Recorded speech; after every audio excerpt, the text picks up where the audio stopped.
Welcome back, ladies and gentlemen, to Pro Wrestling Throwdown. I think you knocked a tooth loose. It's the October 31st Halloween Special Edition. This is Luke the Big Dog Williams. Yeah. I'm Caleb Black. That's Slappy McGee Max over there. Fury.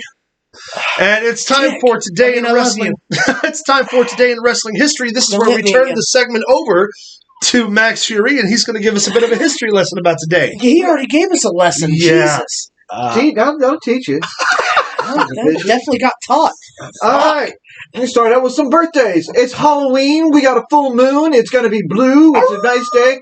Yeah, you got to watch out for all the werewolves, the vampires. Everybody's going to be out. Why does he sound so angry? I don't know. He's all fired up. You shut your mouths, damn it. Quiet. I didn't find any birthdays on today. We've got birthdays all through the week. All right, let's hear it. We got Tyler Rex. He's going to turn 42. Tyler Rex. That's a name I haven't heard in a while. You know who also There's hasn't something heard that name in a while? The rest of Tyler Rex's family. Happy birthday, Tyler. Let's see. We got Eli Drake. He's going to turn 38. Eli Drake. Yeah. Queen Charmel. Oh, Okay, Booker T's wife. She's going to celebrate her 50th birthday. I mean, her 29th. Her 29th birthday. I was about to say, unless you want to be slapped. No. 29th birthday. Wow, she's only... She 29. looks great. 29. She's only Yeah. Hot 29. damn. 29 years old, she's smoking pops. Darren Young celebrated his 37th birthday. He's how old?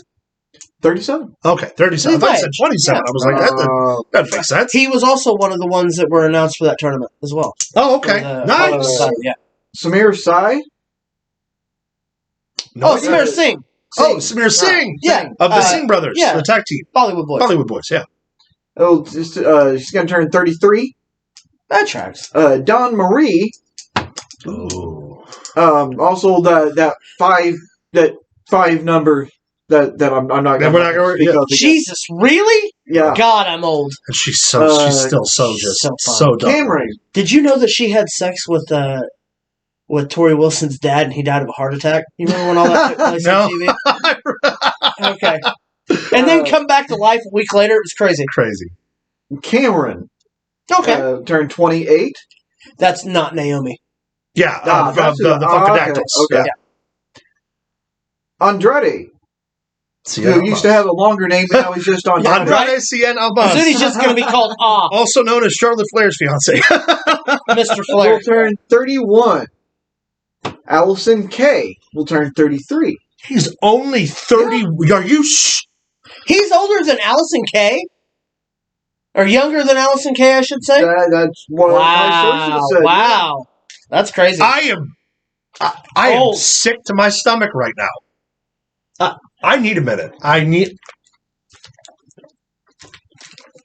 you good? Again with that fucking water. All right. Hiro Matsumoto. She will turn 35. Hiro Matsumoto. Yeah, 35. That's what I said. I heard it that way. What's the motto? Nothing. What's the motto? I heard it that way, Max. Can we talk about that point again? I'm going to get you again. I learned my lesson. Still not ready to talk about it. Brutus He actually hit me in the lip. That's why I didn't make that bad of a sound. It hurt. Brutus Mangus will turn 34. I don't know who that is. I don't really either. Sounds like an NXT Brutus UK Mangus. talent. Mangus. Oh, you know what? I bet he was, yeah, he was the Rob Terry character before Rob Terry did it in WWE, wore the Spartacus outfit. Oh, okay. Yeah. Nick Aldis will turn 34. Mr. Aldis at 34. Nick Aldis is only 34? Yep. Yeah, what? And Mickey James What? And help me out with this one here, Fred Yehi? Fred Yehi. Yehi. No. Turned 32. Ring of Honor competitor also was featured in that Ring of Honor Pure Title tournament. Oh, right on. Lost to Jay Lethal, I believe. One we got to mention, tomorrow would have been the birthday of one Bobby Heenan. Greatest wrestling manager of all time. The brain. Commentator, manager, historian, you name it, Bobby Heenan. If you think someone's better than Bobby Heenan, you're wrong. And the person you think is better will also admit that you're wrong. Yes. Jim Cornette said it best when talking to Brian last. When he Can you go 1 minute without talking about Jim Cornette? No, I can't. No, listen. His nipples are hard. Jim Cornette, while talking about Brian Last was criticizing Robert Stone of NXT's. He's the manager, and as he's talking to Jim Cornette, says, "Well, I guess I have to take the opinion of the greatest heel manager ever into mine." And Jim Cornette says, "Well, we're not talking about Bobby Heenan's opinion. We're talking about mine." So even the person you think is better than Bobby Heenan will still say Bobby Heenan is the greatest. Yes, one of the greatest on-air personalities. Yes, I loved the first Raw where he was trying to sneak back in. Was dressed as a woman. Fantastic. How about when he loses the match to Mr. Perfect? Yeah. And Gorilla Monsoon kicks him out. He's leaving, and it's the greatest. It's just one camera. Yeah, they're doing the Hulk walk. Him walking away like the Incredible Hulk, and his suitcase opens up, and toilet paper rolls. Where he had taken the toilet paper out of the bathrooms. Just roll away. No one mentions it. No one even draws attention to it. Bobby Heenan, greatest personality. Great Bobby Heenan. That's birthdays for the week, for this upcoming week. Well, happy birthday and happy late birthday to you, sir. If I have missed any, if you've got any extra, you want a shout out, you got something coming up, let us know. Don't ask him about the point, though. You'll get slapped. We'll get slapped. I'm going to move on to a little bit of history, though. All right. Now, through this past week, there's a ginormous list of all kinds of crazy shit that happens around Halloween. Sure. In the wrestling community, there always is. I pulled a few out.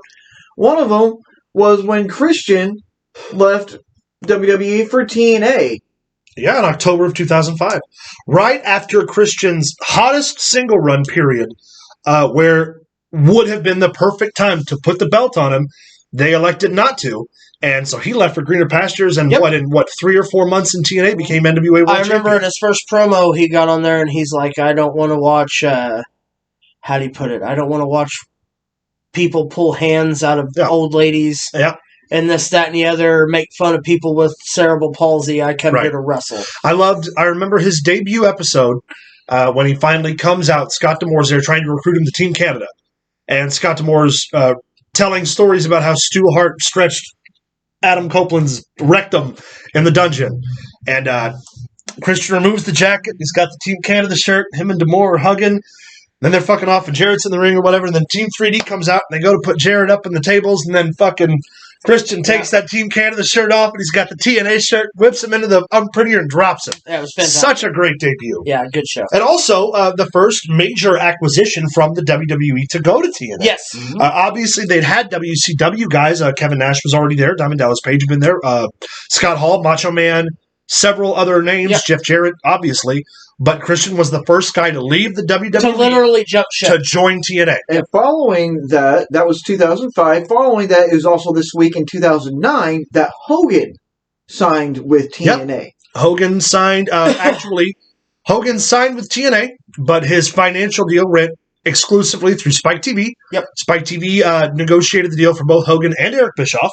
And people like to say that Hulk Hogan and Bischoff were there just collecting a paycheck from TNA, and that wasn't the case. Spike TV is the one that mitigated that deal to give the show more star power.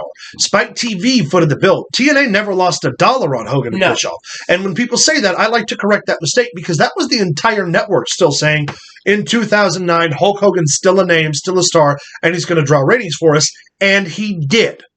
He did. Yeah. People can claim that it was the end. Dixie Carter was the fall of TNA. We can talk about the botched creative with all of it all we like to. We can talk about it all day long, but I got one more thing I want to get to. I believe that's his polite way of saying, shut the fuck up. Yeah. Reach over there and get you again. No, you're not. The one I want to hear you guys talk about, because I know how much you love to talk. We do a show where we talk for 4 hours. To be fair, I do enjoy the talk. It was this week in 1996, the debut of Rowdy Piper. He's here to chew gum and kick ass, and he's all out of bubble gum. Tell me about the debut. WCW. The Rowdy one. Well, here's the deal. If they'd have just put on the fucking glasses, there wouldn't have been a problem. Yeah, if Eric Bischoff would have read. They built the Roddy Piper storyline, Eric Bischoff did, of everyone was like, we need Piper. And he's like, well, I've met with Piper, and I've had contract negotiations are slowed down, but we're still talking, still trying to work it out. I went to his house, yada, yada, yada. Yeah. Piper shows up at the end of that Nitro. Not advertised. Nope. Nothing. Eric Bischoff's in the ring with J.J. Dillon. Yep.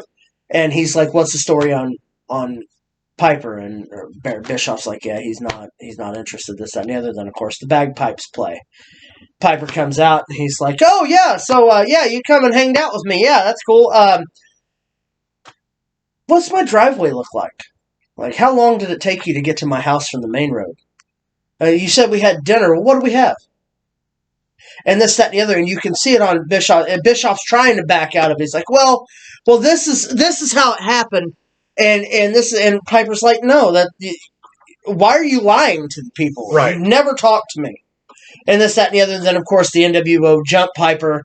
Eric Bischoff is now the face of the NWO. He was behind the whole situation, which honestly couldn't have been a better play. I agree. Remembering too, Piper had been away from the WWF for a period of time before he made his jump to WWF. He was away from he was in WWF at the time at that year's WrestleMania when he fought Goldust. Goldust, yeah. He stayed around a month after that till Gorilla Monsoon come back as president after the Vader attack. Yep. And then he just disappeared. And then he'd been gone for a period of time. And that's when he had come back later that year. Remember, too, this was when his Piper's exploits were still being heavily displayed in the media because, like we covered before, of his acting and stuff, and he was actually kind of picking up a lot of steam in Hollywood, where his debut in WCW was kept an entire secret from everybody in the industry. Not even Barry Bloom, who was negotiating all of their deals at the time, told anybody. It was kept completely under wraps. It was one of those things where, like, they talk about when they brought Cena to Raw during the draft, where it was all done in, like, dead of night. Piper's debut in WCW was kept airtight, which helped a lot. Oh, yeah. Also, like I said, was probably one of the biggest things they could have done. I agree. And you got to remember, too, this was also supposed to be used to set up where they were eventually going to do the NWO versus the Legends. Well, not only that, the main event for the strive for that year's Starrcade was Hollywood Hogan defending the title against Roddy Piper. Yeah. Piper wins the match, yet they claim that the title wasn't on the line, even though that they had built it for the title for 2 months. Yeah, where they back out and Hogan like, the belt wasn't on the line. The belt wasn't on the line, yet Piper beat him in a match that was touted as being a heavyweight championship match. Which, again, just secures the thing that Piper doesn't need the belt. I think that had a lot to do with the fact that Hogan didn't want to put Piper over. There's always been those conversations where it's like they weren't doing favors for each other, and the different things. But leading in, Piper coming to WCW was a huge get for him, and it created a lot of buzz. So, guys, that is our closing of Today in Wrestling History. Let us know what you think about Piper debuting in WCW. Let's talk about Christian going to TNA. If you have a good lawyer. Check out all the other, like I said, there's a giant list of all kinds of crazy stuff.